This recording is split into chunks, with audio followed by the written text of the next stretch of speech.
And now we will move on to another speaker.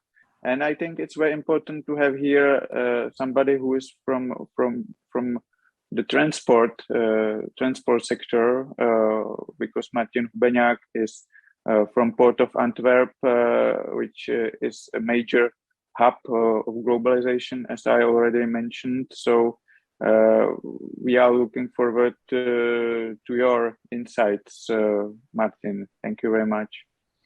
Yeah, good morning, everyone. Again, thanks for inviting me actually on this event, and I would like to introduce myself. I'm representing the Port of Antwerp. Maybe I can share already the screen. Yeah. Can you see that, or? Yes, I can see it. Okay, that's great then. All right. Okay, so yeah, I represent the Port of Antwerp in Central and Eastern Europe, specifically in Czech Republic, Poland, and Slovakia. Otherwise, I'm in logistic already over 20 years. So I would really speak today more about to the point of logistic. So please don't take me wrong if I speak sometimes about Antwerp, but I'm representing that port, and I'm actually gathering the information from the from my colleagues and the port as Antwerp. So try to figure out and consider the informations to your strategies and daily work. So don't take me just I'm presenting Port of Antwerp. Who we are actually,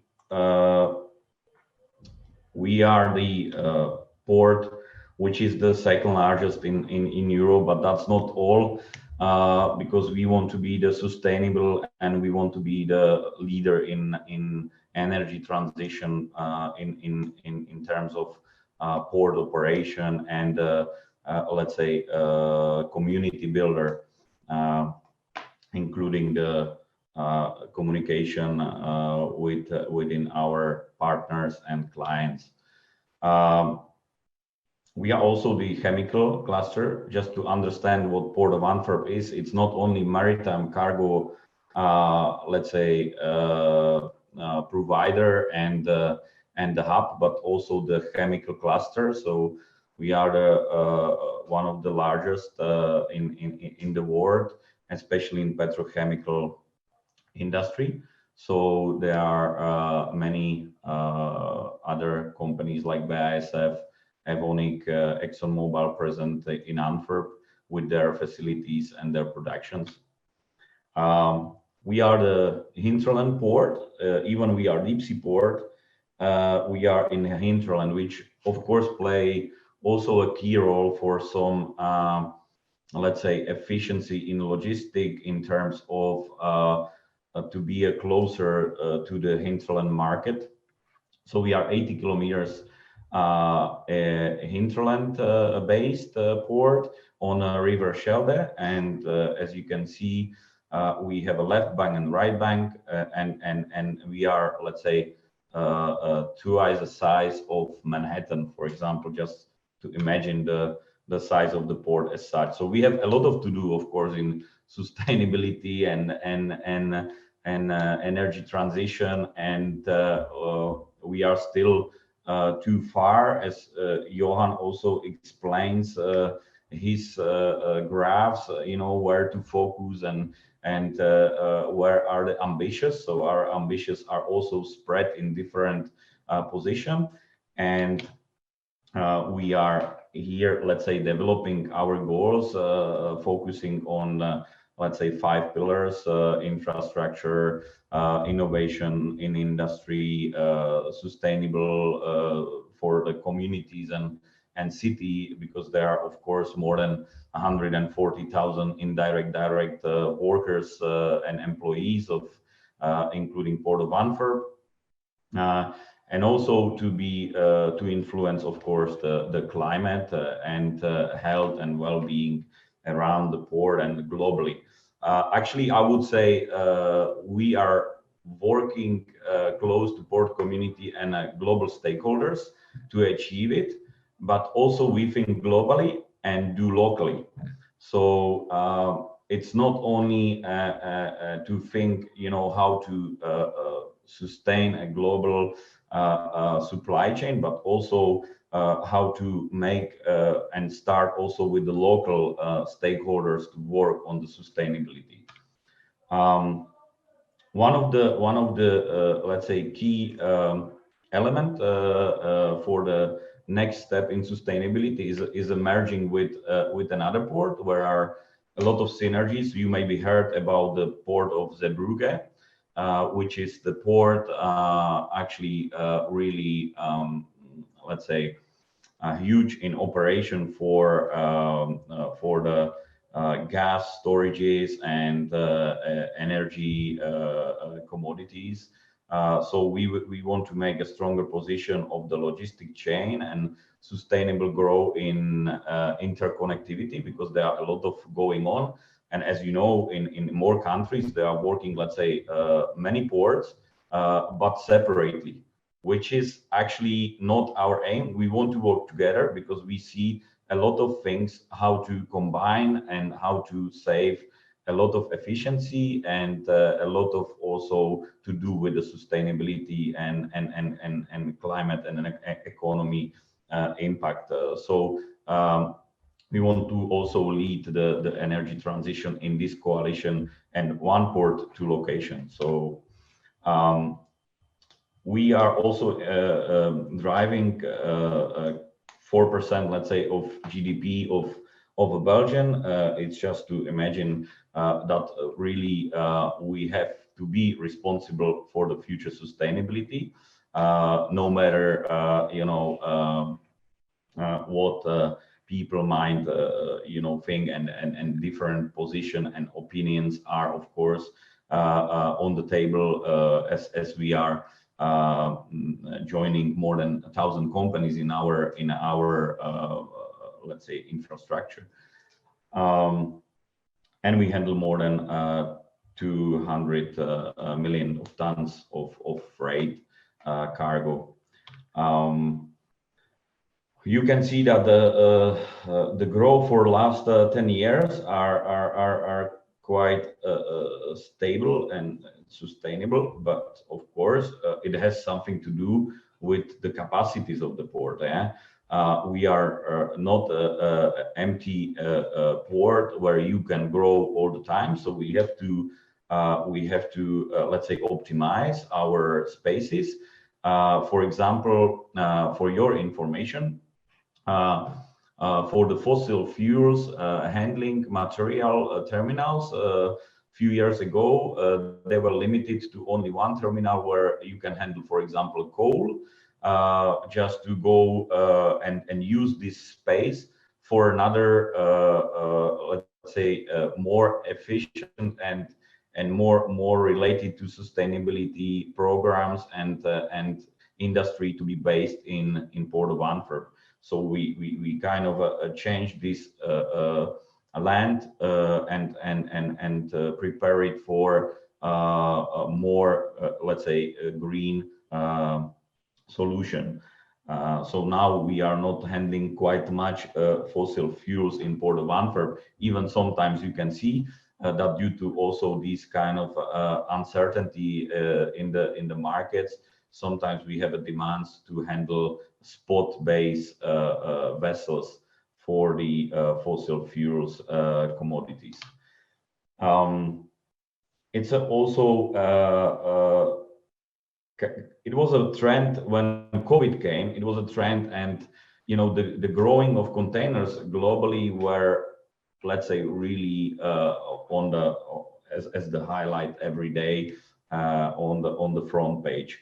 And at the moment, we see quite some changes in this case, because of course limited capacities of available containers and the assets around the maritime cargo and the supply chain. Nevertheless, we do, let's say, very good balance, and that helps us also to, let's say, utilize the empty vessels for going to overseas and so on, as we are the first port of call and last port of call. What does it mean?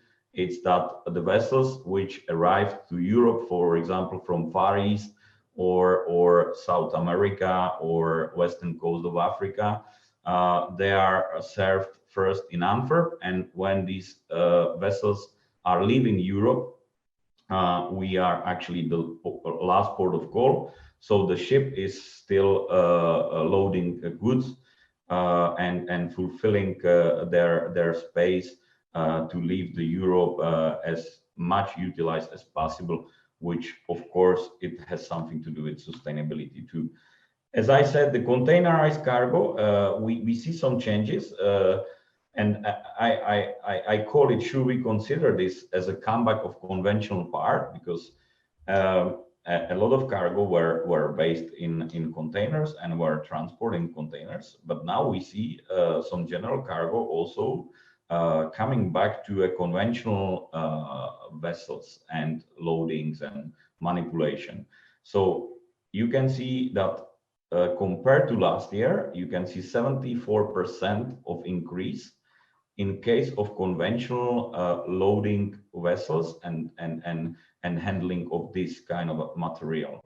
So what has been, for example, last year, in some cases loaded in a containers and transported, now it looks like the companies, the shippers, the stakeholders are looking also for a conventional a type of transport and supply chain. Container throughput market share. I took a graph from the little bit past, from 2020. Excuse me that, but I had not available, let's say, refresh ones from my colleagues. But this one shows how the container throughput markets around the ports in Europe is let's say is going on. So you can see the curves here, and the shares on the market, just for your knowledge. So there was really a grow business of containers and supply chain in containers for also Rotterdam, Antwerp, and the other ports were a bit losing on that, but it doesn't say at the moment really anything which should be a significant, let's say, asset to consider. We also have a limited capacity, but we handle 12 million TEUs, and as a port, in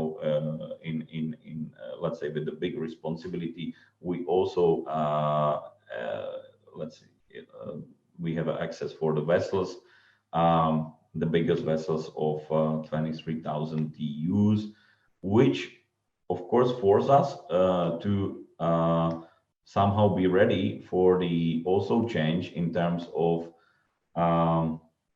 new vessels coming on the market from the shipping lines, which has to be refilled with, let's say, LNG, with, for example, in the future, hydrogen, the green offshore energy.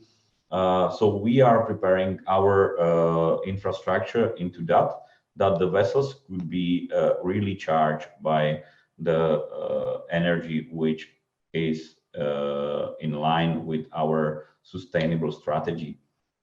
For the sustainability of supply chain, it's a unique synergy is crucial from my point of view. In any port, you can find, I think, lots of different sources, and in a let's say the bigger port, you can find also the other let's say, perspectives and also sources for combining the cargo, moving the cargo, shifting the cargo from one type of transport, which is, let's say, not really in sustainable strategy, to another type of cargo like train or barge, which is more sustainable for us, because we need to receive the goods in the port and we need to distribute the goods in a port. And we are focusing, our focus goes also on that, and that's a priority for connectivity. So we can combine, for example, in a port, cargo from different sources, logistic industry, and also the maritime cargo, short sea, and so on. Why is cargo diversity the king? As I said, we can make mix cargo supplies, or the operators who operates between the port and the hinterland, the shippers and terminal operators in the other countries where the cargo goes from and to. They can combine the commodities on the train. So there are not only containers, for example, on the train going from Antwerp and back to Antwerp, but there are a mixed trains, for example, which gives you a more, let's say, space to think about how to optimize your logistic, for example, and supply chain while you are exporting via any port or the port which is in your partnership. Ports access to consumer market is crucial also for the sustainable supply chain, as we just described on the front slides. There is we are let's say connected with the air and rail connection, because as you know, Liège, for example, in Belgium is a main air freight hub in Europe for cargo handling in this type of cargo. We have a road and barge accesses, and I think not only we as Antwerp, but also the ports in general, they have this access. So really look at it from the broader perspective usually, and do not let's say prefer one or the other, but let's try the alternatives, and let's choose you know, the right operators and make some conclusion from it. As we are also logistic service not provider, but we have the companies who can do a lot to increase the efficiency or reduce the costs, and of course with the influence on the sustainability. And there is a quite big diversity in the ports like we are. Sufficient capacities, competitiveness, and backup alternatives. To be sustainable and to you know, have some impact on the climate change and everything, you should probably look always on the more wider and you know, aspects what the ports can offer, and where can you have in this let's say sustainable in unsustainable times, you know, a choice of your services, and also the backup and competitiveness, of course. So as you are you know, as you can see, at the disposal of such a port is, you know, several terminals for each of the type of transport, and square meters and of coverage, storages, and other facilities to handle the cargo. As I said, connectivity is a priority, one of the priority of our sustainable strategy. So we are looking how to connect let's say effectively the port with the hinterland. As I mentioned, 80 kilometers in hinterland, in inland, hub we are. We are the first and last port of call. As I explained, what are the or might be the advantages to let's say avoid any feedering from Port of Antwerp to another ports or hubs because of, let's say, insufficient connectivity. And we are quite behind of this, for example, rail intermodal connectivity, because from all our volumes, only 8% is transported by rail, which is very pure for us. And we are working on that in very high priority. And we are trying to connect our port with this sustainable transport as much as possible, trying to increase these transportation modes towards to hinterland. Otherwise, we cannot manage in the future, and always the big ships will unload the containers, but then the shipping lines will go for feedering for another ports where the, let's say, sufficient connectivity with the hinterland is better than in our case.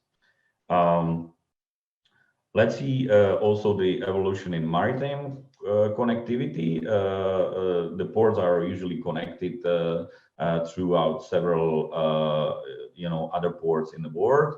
So here you can see the overview of the services between Europe and US, between Europe and LATAM, between Europe and Mediterranean, between Europe and Africa, Europe and Middle East, and Europe and Far East. So you can look at it. The presentation will be available also after. This is also when the supply chain is considered on a stakeholder side. We look at the transit times, for example. Not only that, but in a whole supply chain. But if you look at the Western Europe, let's say, and the main markets which are served in 24 up to 48 hours, it's a quite huge loop of not only our port, but it might be also other ports, of course. The important is also to be connected with the hinterland hubs, because as you know, Duisburg and Neuss and other hubs, for example, in Germany, are well connected from the east to west and from west to east. And we are very close cooperating with these hubs because we see the chance to really increase our sustainability in this hinterland connection throughout our port. So that's also one of the very let's say hot point in our strategy to connect. So we are not only aiming for the direct connectivity, but we are also aiming for sharing connectivity to consolidate as much cargo on, for example, one train, that the train is utilized almost for 100%, not going empty half. And going via Duisburg, where the other cargo is consolidated, and then continue to the ports. We do already a lot, but as I said, only 8% still goes on the rail via the rail network, which is not sufficient for us, and we are aiming in for 2030 to be on the level of at least 15%. The short sea arrivals you can see per year, because yeah, we are connected to UK, to Scandinavian countries, so the multimodality is also a way how to be very involved in the supply chain via the ports, and let's say to reduce your also impact on the emissions reduction. Thank you very much. Yeah. Thank you very much. Thank you for your presentation.